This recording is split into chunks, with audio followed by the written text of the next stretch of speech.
श्री राम जय राम जय जय राम। नमस्कार साथियों, मैं हूं कमलकांत और एक बार फिर से आपका स्वागत करता हूं आपके अपने YouTube चैनल में जिसका नाम है नवोदय विज्ञान बाय के सर। साथियों, अब तक का हमारा सफ़र बहुत ही अच्छा रहा। हमारे चैनल ने बहुत ही कम समय में, अप्रैल से हमने शुरू किया था और बहुत ही कम समय में लगभग 500 सब्सक्राइबर हासिल किए हैं और लगभग 4000 व्यूज़ आप लोगों की सहायता से, आप लोगों के प्यार से, स्नेह से मिले हैं। इस मुहिम को इस तरीके से और आगे बढ़ाते रहिए और मैं भी आपके साथ साथ एक से बढ़कर एक रोचक विषय इस चैनल के माध्यम से समाज के बीच में प्रस्तुत करने जा रहा हूँ। इस चैनल में आज जो हमारा विषय रहेगा वो बहुत ही रुचिकर है, इंटरेस्टिंग है। जैसा कि आप मेरे पीछे बोर्ड पर कुछ जानकारियां देख सकते हैं। जी हाँ, आज हम एक ऐसे विषय के बारे में चर्चा करने जा रहे हैं जिसके बारे में हर जवान व्यक्ति सोचता रहता है, उसके मन में अलग अलग ख्याल होते हैं और जो भी हम इस शीर्षक से जुड़ी हुई बातें इस चैनल के माध्यम से करेंगे, उम्मीद करता हूं कि ज़्यादा से ज़्यादा नौजवानों के, नवविवाहितों के जो सवाल हैं वो इस चर्चा के दौरान डिस्कस किए जाए, जिससे इससे जुड़ी हुई भ्रांतियां दूर हो सके। तो हम स्टार्ट करते हैं हमारा आज का टॉपिक, जिसका नाम है मानव जनन। मानव जनन, जिसे अंग्रेजी में ह्यूमन रिप्रोडक्शन भी कहा जाता है। रिप्रोडक्शन का मतलब होता है जनन। री मतलब दोबारा, प्रोडक्शन मतलब उत्पन्न करना। और रिप्रोडक्शन जिसे जनन कहते हैं, उसका क्या अर्थ होता है? जनन का मतलब होता है कि कोई भी सजीव प्रजाति अपने अस्तित्व को बनाए रखने के लिए जिस प्रक्रिया का अनुसरण करती है, जिस प्रोसेस को फॉलो करती है, उसे जनन कहा जाता है या उसे रिप्रोडक्शन कहा जाता है। ऐसा क्यों होता है, इस बात को समझने के लिए हमें देखना होगा, क्योंकि जनन जो होता है वो किसी भी एक प्रजाति विशेष के जीव में महत्वपूर्ण भूमिका निभाता है। किस तरीके से कि एक प्रजाति विशेष का जीव जो है, उसकी जीवन यात्रा जन्म से शुरू होती है और मृत्यु पर जाकर खत्म हो जाती है। और इसी यात्रा के दौरान परिपक्व अवस्था में जब वो होता है, उसका शरीर होता है, उसका जीवन होता है, तो उस दौरान वह जीव संतति या संतान उत्पन्न करता है। यही संतान जन्म लेती है जैसे, तो वो भी जन्म से लेकर मृत्यु तक की यात्रा करती है और वो भी अपनी परिपक्व अवस्था में लगभग मध्यावस्था के दौरान एक संतति को जन्म देती है। ठीक उसी तरीके से वो संतति भी अपनी जीवन यात्रा शुरू करती है और मृत्यु से पहले परिपक्व अवस्था में मोस्ट प्रोबेबली संतति को उत्पन्न करती है। तो इस तरीके से आप देख रहे हैं कि कोई भी प्रजाति जो है वो उसकी पहली पीढ़ी, दूसरी पीढ़ी, तीसरी पीढ़ी, चौथी पीढ़ी, इस तरीके से पीढ़ी दर पीढ़ी जनन का प्रोग्राम, कार्यक्रम जो है वो चलता रहता है।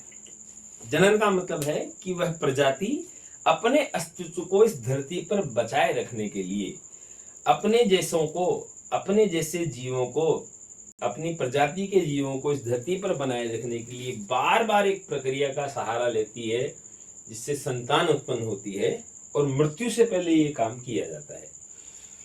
इसी प्रक्रिया को हम वंशागति के दौरान भी देखते हैं और जिसमें कई पीढ़ियां गुजर जाती है, जिससे प्रजाति का क्या बना रहता है? अस्तित्व बना रहता है।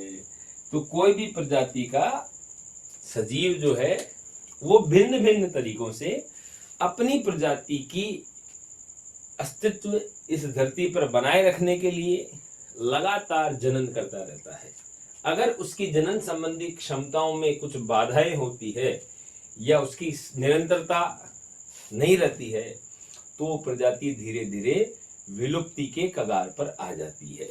तो जनन एक बहुत ही महत्वपूर्ण प्रक्रिया है, बहुत ही इम्पोर्टेंट प्रक्रिया है और इस टॉपिक के बारे में जो हम चर्चा करने जा रहे हैं वो आप लोगों के लिए काफी रुचिकर रहेगा और आपको बहुत मजा आने वाला है। अब हम बात करते हैं मानव जनन की। तो मानव अपने आप में, विज्ञान की दृष्टि से देखते हैं तो मानव अपने आप में एक लिंगी प्राणियों की प्रजाति है। मानव एक ऐसी प्रजाति है जिसमें एक लिंगी प्राणी पाए जाते हैं, मतलब यूनिसेक्सुअल एनिमल्स पाए जाते हैं। मानव भी, हम भी एनिमल्स की श्रेणी में ही आते हैं, विज्ञान की श्रेणी से। ठीक है, ऐसा नहीं मानना है कि एनिमल वही होते हैं जो 4 पैर वाले होते हैं। मानव भी किस श्रेणी में आते हैं? एनिमल्स की श्रेणी में आते हैं। और सबसे खास बात यह है कि दूसरे सजीव तो फिर भी अलैंगिक तरीके से या और किसी तरीके से जन्म करते हैं। इंसान या मानव ऐसी प्रजाति है कि ओनली सेक्सुअली रिप्रोड्यूस करते हैं, मतलब केवल वो क्या करते हैं? लैंगिक जनन ही करते हैं। और लैंगिक जनन किस तरीके से करते हैं उसके लिए आप सभी मेरे ख्याल से जानते हैं, मेरे को ज्यादा समझाने की जरूरत नहीं है, आप उतने मैच्योर है कि चीजों को आराम से समझ सकते हैं। तो उसके लिए हम एक बार रिवाइज करेंगे कि लैंगिक जनन किस तरीके से होता है कि एक लिंगी प्राणी जो होते हैं वो इस तरीके से होते हैं कि अलग अलग द्विगुणित शरीर पाए जाते हैं। द्विगुणित का मतलब है कि यहाँ पर जो भी गुणसूत्र जो है वो गुणसूत्र जो है वो 23 जोड़ों के रूप में होते हैं। एन की वैल्यू जो है यहाँ पर वो 23 है और ये 23 गुणसूत्र जब 2 से गुणा होते हैं तो 23 जोड़े, मतलब टोटल 46 हो जाते हैं, 46 हो जाते हैं। तो ये एक लिंगी प्राणी दोनों ही 23 जोड़ों गुणसूत्र के साथ एक शरीर बनाते हैं। एक शरीर नर का होता है जिसे हम मेल भी कहते हैं, या ग्रीक भाषा के शब्दों में, बायोलॉजी में आपको कहीं एंड्रो शब्द लिखा हुआ आता है, जैसा कि हमने पुष्प में देखा था एंड्रोशियम, और जायांग के लिए हमने बोला था गाइनोशियम। तो ये एंड्रो शब्द जो है वो नर के लिए आता है। ठीक उसी तरीके से मादा का शरीर भी होता है जिसे हम फीमेल कहते हैं, और इनके लिए गायनो शब्द ग्रीक भाषा में प्रयोग किया जाता है, जैसे कि हमने गायनोशियम में देखा था। अब 23 गुणसूत्र वाले जो 2 शरीर होते हैं, नर और मादा, ये मिलकर आपस में कुछ ऐसा करते हैं कमाल कि लैंगिक जनन के द्वारा अपने ही जैसी हूबहू नई संतान या नया मॉडल जो है वो लॉन्च करते हैं। मतलब खुद के मरने से पहले खुद के जैसा एक नया जीव जो है वो बनाकर धरती पर छोड़ देते हैं। कुछ लोग ज्यादा ही छोड़ देते हैं तो वो धरती पर बोझ का कारण भी बन जाता है। उसके बारे में हम नेक्स्ट चैप्टर में बात करेंगे जब जनन स्वास्थ्य की चर्चा होगी। कई लोगों के मन में सवाल आ रहा होगा कि नर और मादा के अलावा और भी तो होता है। तो जी हाँ, बिल्कुल। तीसरी कैटेगरी जो है वो अपात स्वरूप मानी जाती है, जिसमें हम अविशिष्ट लिंग की बात करते हैं, अनस्पेसिफाइड सेक्स की बात करते हैं, क्योंकि मानव प्रजाति में ही कुछ ऐसे जीव भी दुर्भाग्यवश पैदा हो जाते हैं, या ऐसा मानो कि प्रकृति में ही कुछ ऐसा कमाल है कि उनका सेक्स स्पेसिफाइड नहीं होता। मतलब वो न तो नर की श्रेणी में आते हैं न मादा की श्रेणी में आते हैं, कुछ कुछ नर और कुछ कुछ मादा, मतलब दोनों के मिश्रित लक्षण जब आ जाते हैं तो उनमें ऐसा होता है कि जनन की क्षमता जो है वो नहीं होती है। उनकी आकारिकी से ऐसा लग सकता है कि मेल या फीमेल जैसे दिखते हैं, लेकिन वास्तव में उनमें जनन की क्षमता नहीं होती है, वो संतान उत्पन्न नहीं कर सकते हैं। अब हम जनन की प्रक्रिया को आगे समझने के लिए पूरी प्रोसेस के बारे में चर्चा करेंगे कि किस तरीके से जनन की प्रक्रिया संपन्न होती है। तो उसके लिए हम आगे बढ़ रहे हैं। जनन का जो प्रक्रम होता है वो कई स्टेप्स में डिस्कस किया जाता है, और जो उसके मुख्य चरण हैं, मुख्य स्टेप्स हैं, उनके बारे में हम संक्षिप्त में इस वीडियो में चर्चा करने जा रहे हैं। और उसके बाद आने वाले वीडियोस में 1 बाय 1 छोटे छोटे टॉपिक, छोटे छोटे वीडियो के साथ इस टॉपिक के हम डिस्कस करेंगे, जिसमें हम एक एक चीज के बारे में डिटेल से चर्चा करेंगे। तो मानव जनन की जब हम बात करते हैं तो सबसे पहले हमें जनन के प्रक्रम को समझना होता है, जनन की प्रक्रिया को समझना होता है कि कौन कौन से स्टेप्स जो हैं वो यहाँ पर फॉलो किए जाते हैं। तो जनन की प्रक्रिया जो प्रक्रम जो होता है उनमें विभिन्न चरण होते हैं, और ये विभिन्न चरण जो हैं वो किस तरीके से होते हैं। तो सबसे पहले हम बात करते हैं, सबसे पहले यहाँ पर जो प्रक्रिया होती है लैंगिक जनन में, क्योंकि ये प्रक्रिया जो है विभिन्न चरण ये मानव में किस तरीके से होने जा रहा है, जैसे हम बात कर रहे थे पहले लैंगिक जनन के तरीके से हो रहा है। तो लैंगिक जनन में सबसे पहले जो प्रक्रिया होती है वो होती है युग्मक जनन। युग्मक जनन में क्या होता है दोस्तों? युग्मक जनन में ऐसा होता है कि जो नर होते हैं उनमें एक अंग पाया जाता है जिसे कहा जाता है वृषण, और उसमें युग्मक के रूप में शुक्राणु बनते हैं जो अगुणित होते हैं, और ये नर युग्मक की भूमिका निभाते हैं, जैसा कि हमने पादप प्रजनन में परागकण के द्वारा देखा था।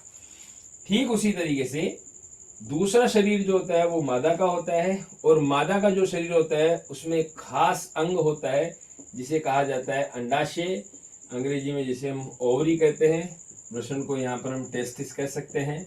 और अंडाशय के द्वारा अंडाणु या अंड कोशिका जो है वो उत्पन्न किए जाते हैं। ये अंडाणु, ये अंड कोशिका जो है वो ये अगुणित होते हैं, और इन्हें कहा जाता है मादा युग्मक। इनकी भी डिटेल प्रक्रिया हम आगे डिस्कस करेंगे। पहले शॉर्ट में ये देख लेते हैं कि ये प्रोसेस कितनी लंबी है और इसमें कौन कौन से स्टेप्स जो है वो आने वाले हैं। दूसरा जो है युग्मक जनन के बाद वो दूसरी प्रक्रिया जो कहलाती है वो कहलाती है युग्मक स्थानांतरण।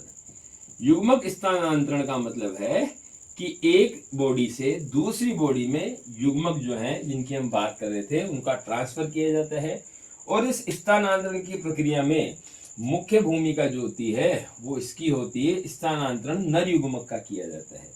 और जब नर युग्मक का स्थानांतरण किया जाता है तो वो किस तरीके से होता है? तो वो इस तरीके से होता है कि नर द्वारा मादा के जनन मार्ग में शुक्राणुओं का स्थानांतरण किया जाता है, और ये शुक्राणुओं का स्थानांतरण जो किया जाता है उस पूरी प्रोसेस के लिए एक बहुत ही अच्छा शब्द जो है वो दिया जाता है, उसको कहा जाता है वीर्य सेचन। क्योंकि जिस मार्ग में, जनन मार्ग में शुक्राणुओं का स्थानांतरण होता है, ये शुक्राणु जो है ये वीर्य नामक द्रव्य के रूप में होते हैं। शुक्राणु अकेले नहीं होते हैं, मतलब केवल कोशिकाएं नहीं होती है, कुछ और भी चीजें, कुछ और भी पदार्थ उसके साथ होते हैं, जिसलिए हमें उन्हें संयुक्त रूप से वीर्य का नाम देते हैं। फिर कभी और डिटेल से वीर्य के बारे में चर्चा करेंगे। और इस वीर्य सेचन को अंग्रेजी में इंसेमिनेशन कहा जाता है। वीर्य सेचन या इंसेमिनेशन जो है वो वैसे तो प्राकृतिक ही होता है। आप लोग सभी अच्छी तरीके से जानते हैं कि किस तरीके से मानव पैदा हुए हैं, क्योंकि आप भी पैदा हो चुके हैं। तो पहला तरीका तो है प्राकृतिक, जो भली भांति सब लोग विदित हैं उससे, और जो नहीं है वो शादी के बाद विदित हो जाएंगे। दूसरा तरीका जो है वो है कृत्रिम तरीका, जो आजकल बहुत ज्यादा चलन में चल रहा है। बहुत ज्यादा चलन में कहाँ चल रहा है? बहुत ज्यादा चलन में चल रहा है अपने जानवरों के साथ। जो हमारे दुधारू पशु है, विशेष रूप से गाय और भैंस जैसे जानवर हैं, उनमें गर्भधारण करने के लिए अच्छी नस्ल के चक्कर में कृत्रिम रूप से इंसेमिनेशन किया जाता है, वीर्य सेचन किया जाता है। मतलब उनका प्राकृतिक अधिकार छीन के और आर्टिफिशियल तरीके से इंसेमिनेशन किया जाता है। तीसरी जो स्टेप बहुत इंपॉर्टेंट है उसके बाद वो है निषेचन। निषेचन जो है उसे अंग्रेजी में फर्टिलाइजेशन भी कहा जाता है। और निषेचन या फर्टिलाइजेशन का मतलब होता है कि शुक्राणु जो वीर्य के द्वारा मादा के शरीर में आए हैं और वो अगुणित कोशिकाएं हैं, और मादा के शरीर में ऑलरेडी बना हुआ है अंडाणु, ये भी अगुणित है, और दोनों को मिलाकर एक ऐसी कोशिका बनाई जाती है जिसे कहा जाता है युग्मनज या जाइगोट, जो द्विगुणित होती है, जैसा कि हमने पुष्पों के लैंगिक जनन में पहले चर्चा की है। तब भी मैंने आपको कहा था कि लैंगिक जनन चाहे पादपों में हो, चाहे किसी छोटे जीव में हो, चाहे किसी बड़े जीव में हो, या सबसे ज्यादा एडवांस जिसे हम मानव प्रजाति कहते हैं, सबसे बढ़िया कृति जो सजीवों में देखी जाती है, सभी में लैंगिक जनन का जो मेन कॉन्सेप्ट होता है, सिद्धांत होता है, या उसके स्टेप्स होते हैं, वो सेम होते हैं। थोड़ा बहुत उनमें वेरिएशन हो सकता है, क्योंकि शरीर की बनावट और उनके रहने का ढंग, तरीका जो है वो अलग अलग होता है, इस वजह से थोड़ा बदलाव आता है। बाकी प्रक्रियाएं लगभग सारी जगह सेम होती है। और निषेचन के बाद जो है उसके बाद ये निषेचन जो होता है वो अंडाणु और शुक्राणु का होता है, जिसे युग्मनज कहा जाता है। और ये सारी जो प्रक्रिया जो है वो मादा के शरीर में होती है। निषेचन की प्रक्रिया जो है वो मादा के शरीर में होती है, इसलिए इसे अंतः निषेचन कहा जाता है। क्योंकि मेंढक, मछली और भी दूसरे जो वाटर बॉडीज में, जलाशयों में रहने वाले प्राणी हैं, जंतु हैं, उनमें प्यारे दर्शकों निषेचन की प्रक्रिया जो होती है वो शरीर के भीतर नहीं होकर शरीर के बाहर होती है। आपको ये जानकर बड़ा ताज्जुब होगा, आश्चर्य होगा कि मछली और मछला दोनों अपनी अपनी जनन कोशिकाएं यानी कि नर युग्मक और मादा युग्मक पानी में ही छोड़ देते हैं, और भगवान भरोसे बहुत सारी प्रजातियों के युग्मक उसी पानी में रहते हैं। फिर भी सटीक, जैसे भारत वालों ने पाकिस्तान के एयर बेसिस पे निशाना लगाया है, उसी तरीके से समान प्रजाति का शुक्राणु अपनी ही प्रजाति के अंडाणु के साथ निषेचन करता है। और ये प्राकृतिक व्यवस्था बहुत ही खतरनाक केमिकल सिग्नलिंग, या हम कह सकते हैं केमिकल चैटिंग, जो उन युग्मकों के बीच में उस पानी में होती है, तालाब में होती है, झील नदी में होती है, उसके द्वारा होता है। और समुद्र में तो और भी खतरनाक काम है, क्योंकि समुद्र में बहुत सारी प्रजातियां हैं और वहां पर यह प्रक्रिया और भी भयंकर जटिल हो जाती है। वैज्ञानिकों के लिए भी समझना बहुत ही लेथार्जिक और बहुत ही जटिल प्रक्रिया है। लेकिन फिलहाल कुछ जीवों का अनुसंधान किया जा चुका है और लगभग सभी में थोड़े थोड़े बदलाव के साथ एक ही सिद्धांत की तरीके से ये सारा प्रक्रम चलता है। लेकिन उनमें जो निषेचन होता है उसको बाह्य निषेचन कहा जाता है, क्योंकि वो शरीर के बाहर होता है। लेकिन हम बात कर रहे हैं मानव जनन की, तो मानव जनन में ये सारा खेल जो है निषेचन का, विशेष रूप से युग्मक स्थानांतरण मादा के शरीर में होता है। तो मादा के शरीर में ही अंडाणु और शुक्राणु का मिलन होता है, युग्मनज बनता है, इसलिए इस निषेचन को अंतः निषेचन कहा जाता है। निषेचन के बाद अगली स्टेप जो है वो होती है अंतररोपण। और अंतररोपण जब होता है, ये अंतररोपण क्या होता है? ये अंतररोपण होता है कि गर्भाशय की दीवार के साथ, गर्भाशय की भित्ति या दीवार के साथ भावी भ्रूण चिपक जाता है, और उस भावी भ्रूण को कोरक पुटी कहा जाता है। उस भावी भ्रूण को कोरक पुटी कहा जाता है। ये सारी प्रक्रिया हम डिटेल में पढ़ने वाले हैं। तो